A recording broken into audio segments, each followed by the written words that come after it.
I got on tour when I was 18 and I've been on tour for 18 years. I'm 36 and I probably feel just as good now as I did when I was 26. You're among 6 people that have completed the career Grand Slam. It feels weird for me to be put in that category. It was a dream come true. Happy Gilmore too. Yes. Have to bring it up. So I haven't even watched the movie yet because I don't want to see myself trying to act. I can't wait for the Ryder Cup. It's been a long time since an away team has won a Ryder Cup. Excited for the opportunity. I know it's going to be tough.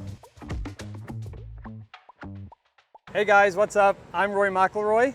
I am from Hollywood, Northern Ireland, and I am a professional golfer. And we are at the BMW Championships here in Maryland. How are you feeling going into the tournament? I'm feeling good. Yeah, you know, I've had a nice little break. I had 3 weeks off after the Open Championship, so I'm refreshed and ready to try to put in a good performance to finish the season off. Only the top 50 players make it to this tournament, and you're somebody that's been at the top of your game for over a decade now. So what would you say is your secret to longevity in the sport? Just keeping up consistent routines. I don't think it's anything groundbreaking or earth-shattering. It's just, you know, I've found over the years what works for me, and I just make sure that I get those little things right every single day. So, you know, I've had some little injuries here and there, and you know, I've found out a way to just manage my workload, my body, a lot of the things that I have to do off the course, and just try to have a really good balance, you know, of all the things in my life, and that definitely helps. I've also heard you say that it wasn't until you were 21 that you started taking fitness training seriously. Yeah. But what does your training look like now? Because obviously you're in great shape. You know, golf is a very you don't need to be overly strong. You don't need to be, you know, you don't need to be like a super athlete, but you still need to be strong in the right areas. And it's a long season as well. So, you know, as I said, like we play 25 weeks a year from like January through to, for me anyway, the end of November. So, you know, I have to manage my workload and I have to make sure I do the right things. Everyone's got their little, like, my left hip gives me some issues at times, so I got to manage that. My lower back sometimes.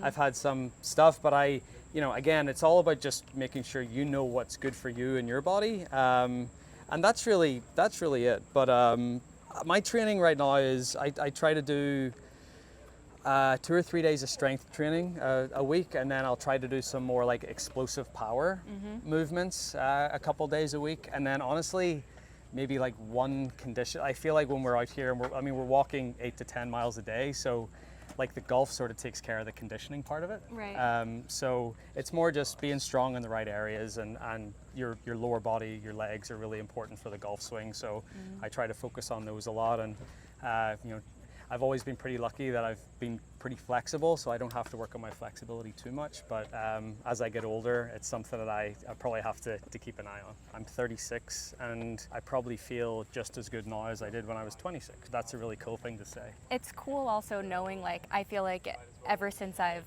you know, followed the sport of golf, you've been one of the players that I've always seen. So it's so crazy you're so young. Yeah. And you've been in it for so long. I got on tour when I was 18 and I've been on tour for 18 years. It's my dream job. It's what I've always wanted to do, and you know, I always feel super grateful that you know, I get to do this for a living. And a few months ago, you just completed your career Grand Slam and you got your Masters green jacket. Yeah. You're among 6 people that have completed the career Grand Slam.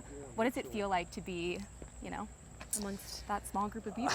It's crazy. There's only you know, there's only 3 other people living that have done it. It's, I don't know. I mean, it feels weird for me to be put in that category, but yeah, it was a dream come true. It was my 17th attempt at Augusta to win that green jacket, but sometimes the best things, you have to wait for them a little bit. Yep. And, I certainly had to wait for that one, but it was an unbelievable feeling. I like that you said you still can't even believe that it happened. It's interesting knowing that somebody of your caliber still has a little bit of imposter syndrome. Absolutely. I think anyone that, you know, competes or does anything at a high level, I think we all have a little bit of that. You've had so many highs, and also it comes with so many lows. Yeah. So let's talk about how you celebrate the highs, but also deal with the lows. Yeah.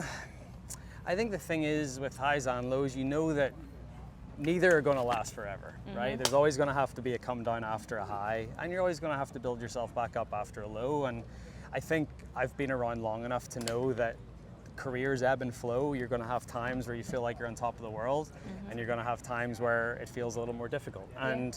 But I think the difficult times make the good times even better, makes you appreciate them even more. And I think as well, in golf, I've won right around 10% of the tournaments that I've played, which is not a lot. Like 1 in 10 compared to other sports is not a lot. So knowing that in golf, I feel like you really have to celebrate your wins. So when I won the Masters or when I win any tournament, for example, like I make sure that I celebrate it. I make sure that my focus just doesn't turn to the next thing. I feel like anyone that performs at a high level, I feel like it's always go, go, go. And it's like, no, sometimes you just got to sit back and appreciate what you've done and reflect. And, I think it's okay for people to feel proud of themselves and, really appreciate what they've achieved. Happy Gilmore too. Yes. Have to bring it up because you just acted alongside Adam Sandler, which is so iconic. Yeah. How was that experience for you, and how would you say your confidence differs on screen versus on a course?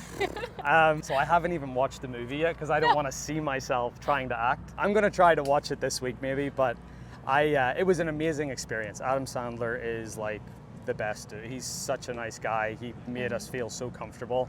But I'm not going to give up my day job anytime soon. You're one of the greats in golf, but it's so cool to be around the greats in other industries. Absolutely. I think that's the great thing about being in this position. You get to be in the company of the people that are the best at what they do. So whether it's Sandler and acting, or whether you admire other sports people and they're at the top of their game, I love that. Federer, Nadal, Djokovic, like those guys, and to be able to spend a little bit of time with them and even just ask them questions. Okay, pressure situations, what did you think? How did you feel?